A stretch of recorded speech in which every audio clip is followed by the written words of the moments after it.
Alors, après avoir vu les différentes variantes du protocole Spanning Tree, nous allons à présent passer à une implémentation pratique de ces différentes variantes. Donc, pour cela, nous allons utiliser le diagramme de la figure que vous pouvez voir là, en cas gris. Alors, considérons dans le réseau de commutateurs suivant. Ce réseau a donc trois switches, switch 1, switch 2, switch 3.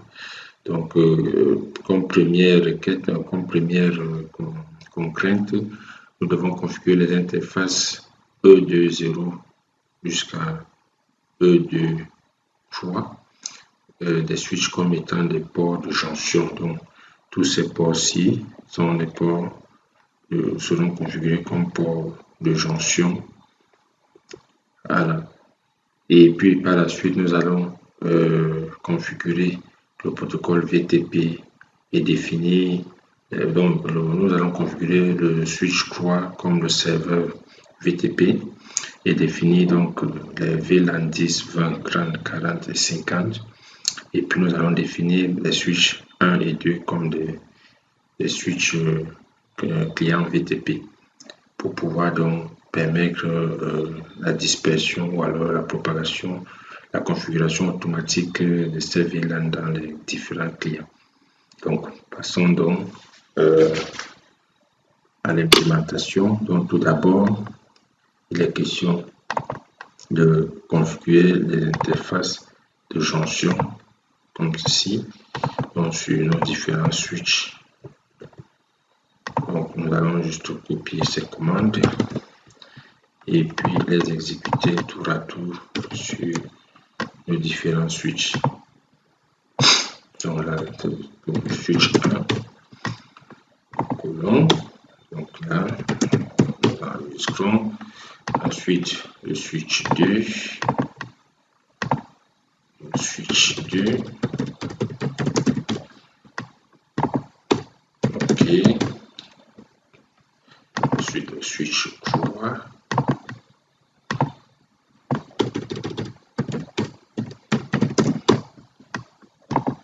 Ok, donc là, nous avons tous nos switches qui ont donc des ports configurés. Donc, nous pouvons vérifier en faisant show interface trunk. Ok, nous voyons bien que nos ports de 2.0 à 2.3 sont des ports de jonction qui utilisent dans l'encapsulation 802.1q et qui vont véhiculer dans le graphique de VLAN 1 jusqu'à 4094. Bon, là c'est pour le switch 3. Si nous faisons la même, nous exécutons la même commande au niveau du switch 1, show interface trunk. Alors là, nous avons le même résultat. Voyons également la même commande au niveau du switch 2. Show interface trunk. Ok, donc là également. Bien, donc par la suite, configurer switch 3 comme serveur VTP et définir les VLAN 10, 20, 30, 40, 50 au niveau du serveur VTP switch 3 et au niveau du switch 1 et switch 2, on les configure comme les clients VTP. Avant de le faire, regardons la configuration actuelle. Show VTP status. Donc nous voyons ici que switch 1 est par défaut serveur et il n'y a encore aucun VLAN configuré. Donc feature VLAN, il n'y a encore aucun VLAN configuré. Et puis si nous lançons la même commande au niveau du switch 2, show VTP status, show VTP status. Alors, donc pareil, nous avons un mode serveur, un switch 3, show VTP status. Voilà, donc là, pareil, nous avons le même. Donc, nous allons donc exécuter ces commandes au niveau du switch 3 pour le définir comme mode serveur et puis définir donc les modes VLAN, les différents VLAN de notre réseau. Notez ici que le mot de passe doit être le même. Ici, le mot de passe de notre VTP, c'est Cisco 1, 2, 3, donc il doit être le même. Donc, nous copions donc ces commandes et nous les exécutons dans R3. OK.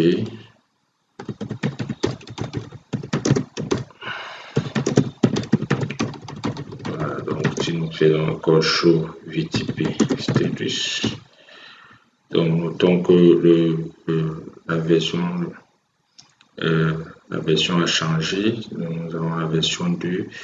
Et puis, notons également un paramètre important ici. Voilà. Donc, nous avons nos VLAN qui ont été définis, nos différents VLAN qui ont été définis. Number of existing VLAN, nous avons 10 à présent. Donc, voilà. Donc, c'est vraiment important de connaître tout ceci. Et puis, la révision, en configuration revision, le revision ici est à 2.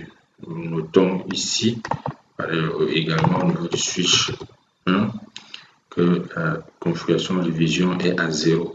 Donc, c'est normal. Nous avons, rappelons que pour configurer un switch, il faut se rassurer que s'il est un client, que son revision number soit plus petit que celui qui devrait être serveur. Et pour cela, si c'était par exemple supérieur à 2, on doit d'abord mettre en mode transparent et revenir en mode client pour pouvoir initialiser ce numéro de révision là à 0. Alors, mais nous n'allons pas le faire ici parce que notre numéro de révision est déjà à 0. Donc, tout ce que nous allons faire, c'est exécuter ces commandes que nous avons là. Donc, au niveau de switch 1 et switch 2, nous allons exécuter donc ceci. Notez que ici, on ne définit plus les VLAN. Dès que le protocole VTP va se mettre en marche, les VLAN créés au niveau du serveur seront propagés vers le client. Voilà. Donc, commençons par switch 1. Notons ici que actuellement, le nombre de VLAN, number of existing VLAN, c'est le nombre de VLAN par défaut qui est 5 pour le moment. Donc, lorsque nous allons configurer, voilà, donc là, nous pouvons faire show VTP status. Donc, nous voyons ici que le nombre de VLAN est passé à 10 et puis le MD5 digest est le même que celui du serveur. Donc, notez, remarquez bien ce nombre-ci. Nous allons voir également ce même nombre ici. Donc là, nous voyons que c'est exactement le même MD5 digest, ce qui montre que le protocole VTP a été bien configuré entre ces deux switches là. Donc nous faisons la même chose au niveau de switch 2.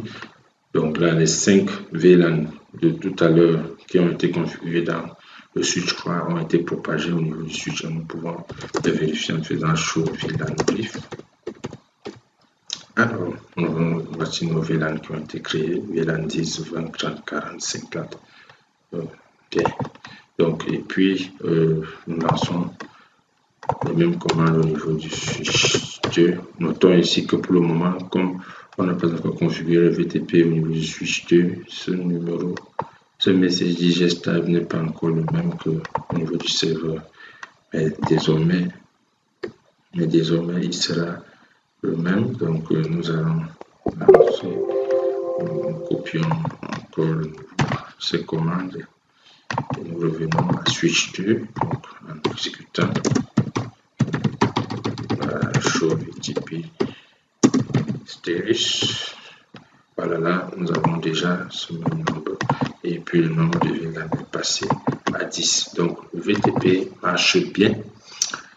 Et nous voyons également qu'à switch 2, nous avons tous nos VLAN show, VLAN brief. Voilà, nous avons nos VLAN créés au niveau du switch 3 qui ont été propagés avec succès. Alors, à présent, donc, que le VTP est fonctionnel, configurons le VLAN spanning tree. Donc, pour le faire, voici les consignes. Définir le switch 1 comme pont racine principal pour le VLAN 10, 30 et 50 et le switch 2 comme pont racine de secours en cas de défaillance de switch 3. Voilà, donc notre switch 1 sera pont racine. Switch 1 sera pont racine pour les VLAN 10, 30, 50 dans les VLAN impair et switch 2 sera pont racine secours pour ces 3 VLAN. Et maintenant, concrètement, la switch 1, switch 2 sera pont racine pour les VLAN qui sont pairs et switch 1 sera VLAN sera pont racine secours pour ces VLAN pairs. Donc, alors voyons ce que ça donne.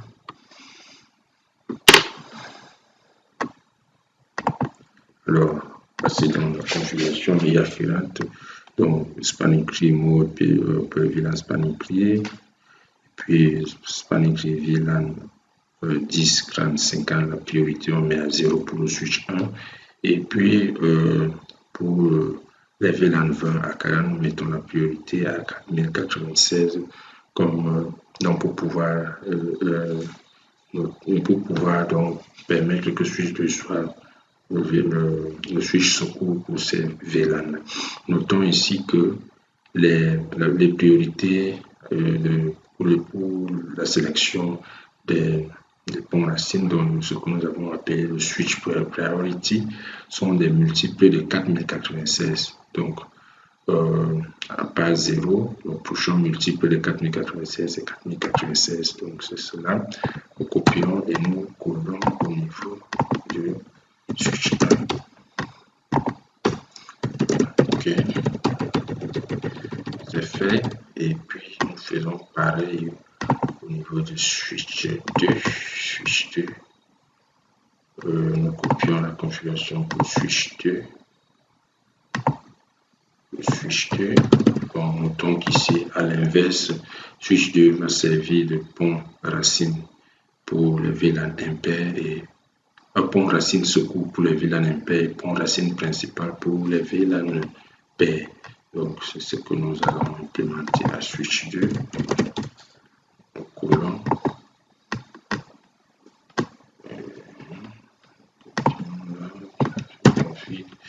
Et puis nous la collons à switch 2. Très bien. Par la suite, à switch 3, nous définissons ici le mode PVST à switch 3 pour compléter la configuration. Alors, tout est prêt. Nous pouvons donc vérifier cette configuration. Donc, show spanning tree,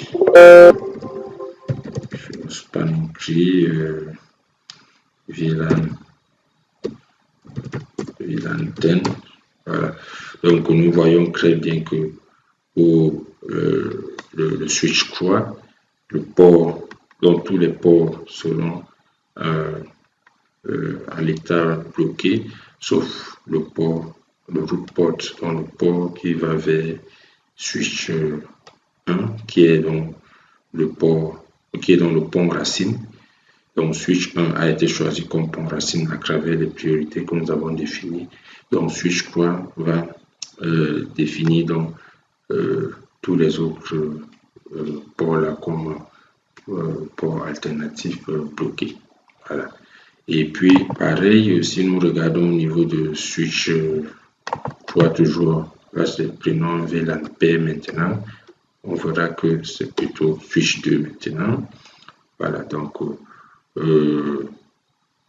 avec le port pair, donc, nous avons le port allant vers switch, donc le port 2.1 allant vers, non, 2.1, le port, voilà, le port 2.2 allant vers switch 2 qui est en mode forwarding, 2.2 allant vers switch 2 qui est en mode forwarding et les autres ports sont bloqués. Donc le port 2.2 sera donc le port racine puisqu'il va vers le pont racine.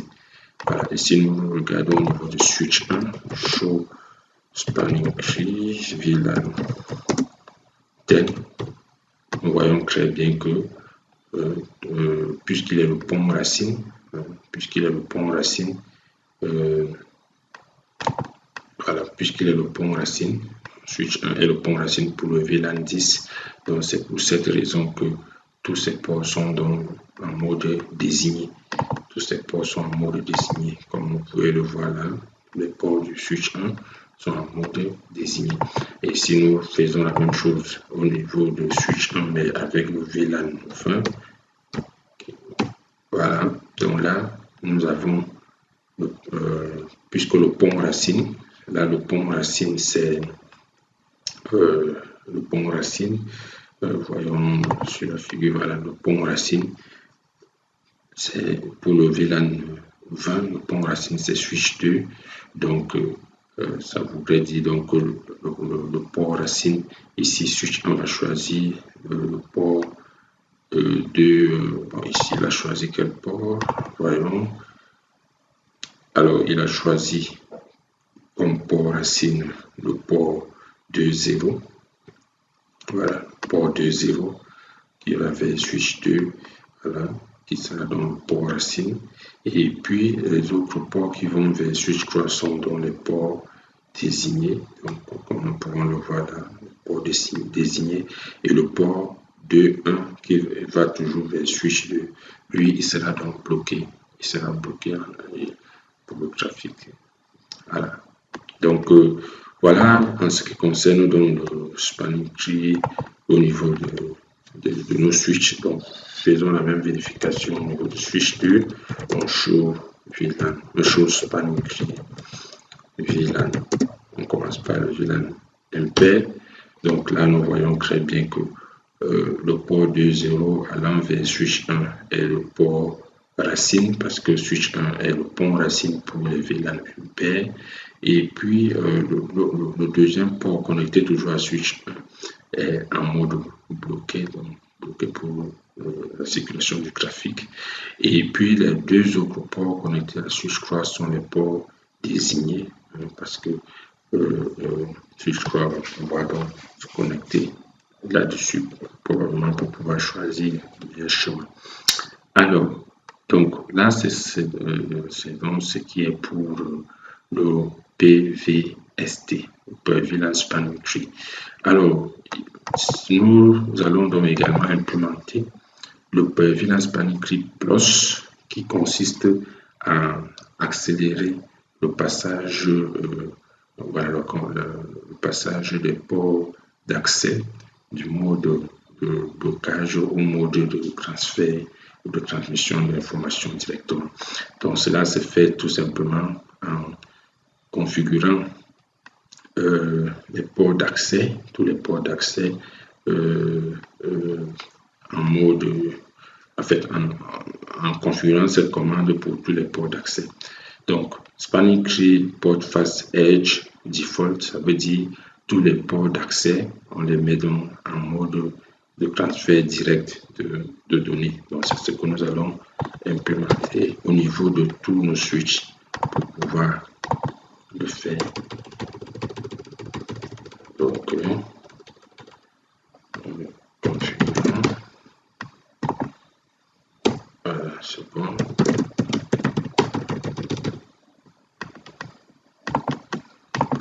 On va implémenter la même commande.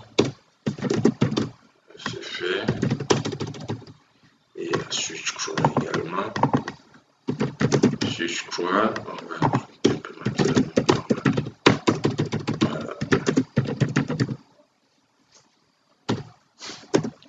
Donc là, vous voyez que pour tous les autres ports, tous les autres ports sont en mode, voilà.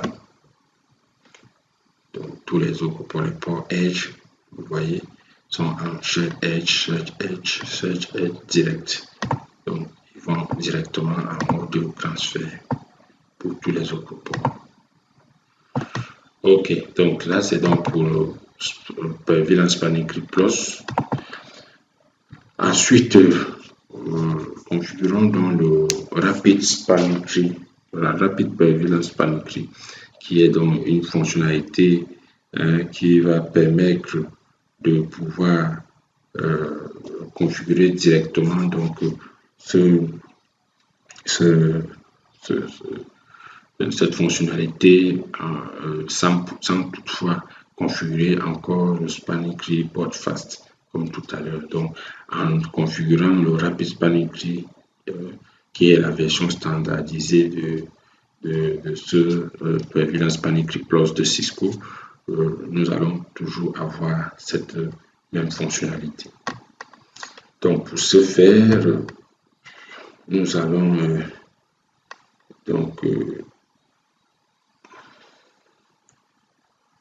tout simplement changer le mode du Spanning Tree dans tous nos switches, et les autres configurations resteront inchangées. Donc ici d'abord,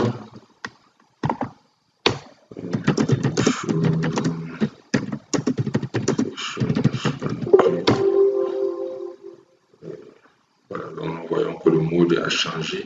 Ce n'est plus le VLAN Spanning Tree, donc nous allons, et les autres configurations restent inchangées.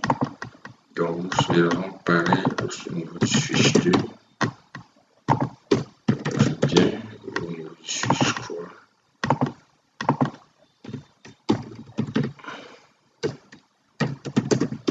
Switch 3. Okay. Donc si nous montrons l'antenne, alors nous voyons que c'est exactement comme tout à l'heure, rien n'a changé, mais sauf que le mode de Spanning Tree a bel et bien changé. Le mode n'est plus le VLAN Spanning Tree comme tout à l'heure, mais le Rapid VLAN Spanning Tree. Voilà, donc qui est la version donc standardisée de ce que Cisco appelle le Spanning Tree, le VLAN Spanning Tree Plus. Alors, une fois que nous avons vu cela, nous pouvons donc à présent implémenter le Multiple Spanning Tree, qui est donc une manière plus efficace d'implémenter le Spanning Tree en regroupant plusieurs VLAN pour pouvoir avoir la même instance Spanning Tree. Donc,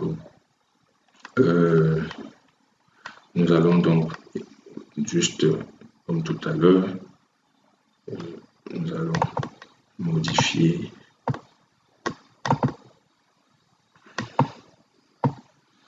donc au niveau de tous nos switches. Nous allons exécuter cette commande. D'abord au niveau de switch 1, pour s'assurer de ça modifier, il faut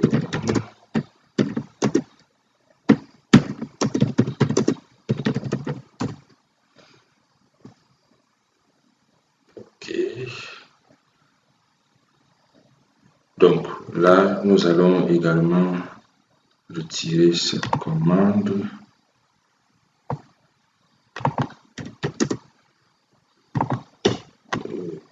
Celle-ci également.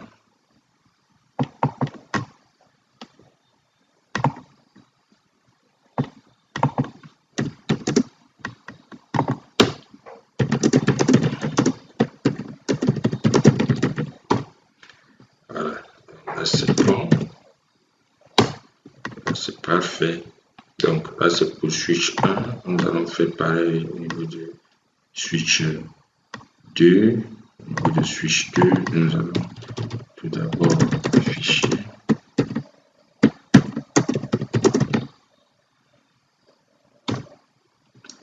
donc nous allons enlever retirer cette commande.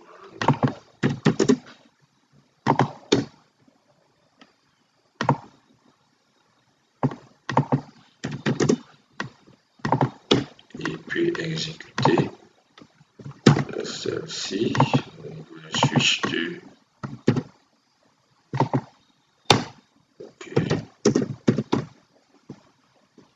Et pareil au niveau de switch croix.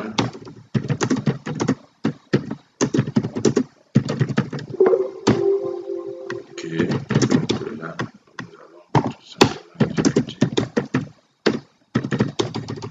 Bien, donc une fois que nous avons choisi d'implémenter dans le spanning tree, nous avons déjà configuré donc le multiple spanning tree à switch 1, switch 2, switch croix, en définissant comme première instance les VLAN 10, 40, 50 et deuxième instance les VLAN 20 et 40. Ensuite, nous allons donc définir le switch 1 pour être le pont racine pour l'instance 1 qui va gérer les VLAN impair et comme pont racine secondaire pour l'instance 2 qui va gérer les VLAN pair. Donc nous allons implémenter cela au niveau du switch 1. Voilà, et puis pareil, nous allons prendre également donc pour switch 2 sera le pont racine principal pour les VLAN pair et le pont racine secondaire pour les VLAN impair. Donc switch 2. Ok, c'est bon. Donc, on va vérifier les choses par notre VLAN 10. Donc, nous voyons très bien que le port 2.0 qui est pointé sur le switch 1 qui est le pont racine pour les VLAN 10 sera donc choisi comme port racine. Et puis, les deux autres ports connectés avec switch 3 seront les ports désignés bloqués. Voilà, ports désignés bloqués. Alors, donc nous voyons que si nous affichons la même chose au niveau de switch 2, mais pour le VLAN 20, pour le VLAN 20, voilà, là, nous avons le switch 2 qui est donc le pont racine, et c'est pour ça que tous ces ports sont des ports désignés. Pareil ici, je vais créer VLAN 10. Tous ces ports sont des ports désignés parce qu'il est pont racine. Et en ce qui concerne VLAN 20, voilà, nous avons le port vers switch 2 qui est le pont, donc qui est le port racine, parce que switch 2 étant le pont racine, et puis les autres ports donc sont à cet état-là. Donc voilà une implémentation des différentes variantes du protocole spanning tree. J'espère que vous avez apprécié cette vidéo et revoyons-nous donc, retrouvons-nous dans les prochaines vidéos.